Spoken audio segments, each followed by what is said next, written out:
2 heures. 2 putains d'heures. C'est le temps moyen pour écrire une doc technique. Sans bug. Sans faute. Sans oublier un détail. Et si tu pouvais tout balancer à une IA, et qu'elle te renvoie une doc parfaite en 30 secondes? Dingue. Attends. Je viens de tester OpenWiki. Un truc gratuit. Sans code. Sans prise de tête. Juste, glisser-déposer tes fichiers, et boum. Ta doc est écrite. À ta place. Alors aujourd'hui, on va voir si c'est du pipeau, ou si c'est la révolution qu'on attendait tous. Mais avant, petite mise en bouche. Imagine, plus de pages blanches. Plus de copier-coller chiant. Plus de putain j'ai oublié le paragraphe 3.2. Juste, clic. Et hop. Ta doc est là. Prête à être envoyée. T'es chaud? Allez, on plonge. Bon, déjà, pourquoi c'est un game changé? Parce que la doc technique, c'est le cauchemar de 90% des devs, des PMS, des techs.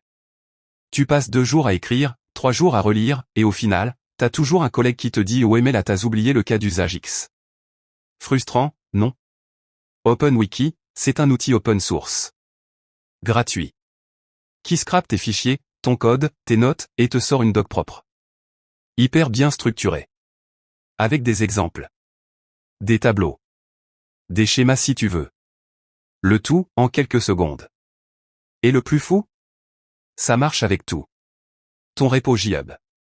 Tes slides. Tes mails. Tes captures d'écran. Mais attends, est-ce que c'est vraiment fiable? Est-ce que ça va pas te sortir n'importe quoi? Parce que bon, l'IA, on sait tous qu'elle peut déconner grave.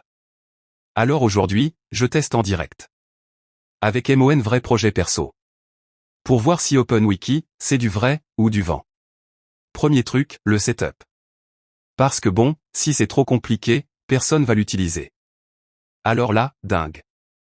T'as juste à aller sur openwiki.dev, tu cliques sur Nouveau projet, et tu uploads tes fichiers. Tous. Ton code. Tes notes. Tes specs. Et hop. Moi j'ai balancé mon repo GitHub d'un outil que j'ai codé l'année dernière. Un truc en Python. 50 fichiers. 2000 lignes. Plein de fonctions bizarres. Et OpenWiki, il a tout ingurgité. En 10 secondes. Sans râler. Sans plantage. Juste. Fait. Et là où ça devient hallucinant, c'est que tu peux même lui dire, écris-moi une doc en français. Ou ajoute des exemples. Ou fais-moi un tableau comparatif. Et il le fait. Sans sourciller. Comme si t'avais un rédac pro sous la main. 24 juillet. Bon, ok, il a tout gobé. Mais est-ce que c'est lisible? Est-ce que c'est juste? Parce que bon, si ça te sort un truc illisible, autant faire la doc toi-même, non? Alors là, prépare-toi. J'ai ouvert le fichier généré. Et, c'est propre. Vraiment propre. Des titres clairs. Des paragraphes structurés. Des listes à puces. Des blocs de code bien formatés. Même des liens vers les fichiers sources. Comme si un humain avait passé 2 heures dessus. Mais attends, le plus fou? Il a capté des détails que j'avais oubliés. Genre, cette fonction prend en paramètre une liste d'IDS, attention, si la liste est vide, le comportement est indéfini. Merde. C'est exactement ce que j'avais noté dans un commentaire, mais jamais dans la doc officielle. Et les exemples? Nickel. Il a pris des cas concrets dans mon code, et les a transformés en snippets utilisables. Avec des exemples d'utilisation en commentaire. C'est, juste parfait. Comme si t'avais un stagiaire ultra compétent, mais en version IA. Bon, attention, je suis pas en train de te vendre du rêve. Il y a des limites. Déjà, si ton code est mal commenté, l'IA va galérer. Elle peut inventer des trucs.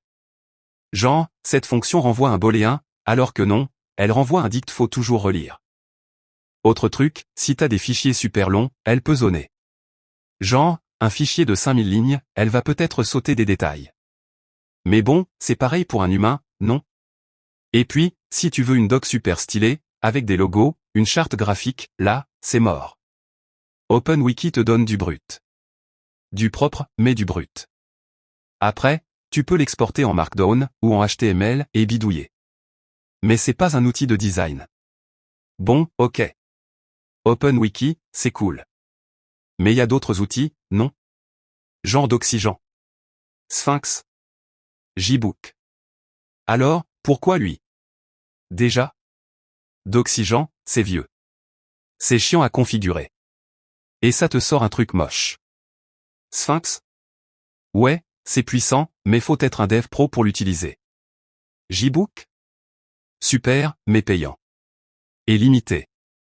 OpenWiki, lui, c'est gratuit. Open source. Ultra simple. Et surtout, il fait le boulot pour toi. Pas juste extraire des commentaires, non, il analyse. Il comprend. Il complète. C'est comme avoir un collègue qui fait 80% du taf à ta place. Et le plus fou? Il apprend. Plus tu l'utilises, mieux il devient. Bon, alors, est-ce que je vais l'utiliser? Putain oui. Pour 3 raisons. 1. Ça me fait gagner un temps de ouf. 2 heures de doc, réduites à 30 secondes. Et le temps, c'est de l'argent. Surtout quand t'es freelance, ou dans une boîte qui te paie au projet. 2. La qualité. C'est pas juste bon. C'est pro.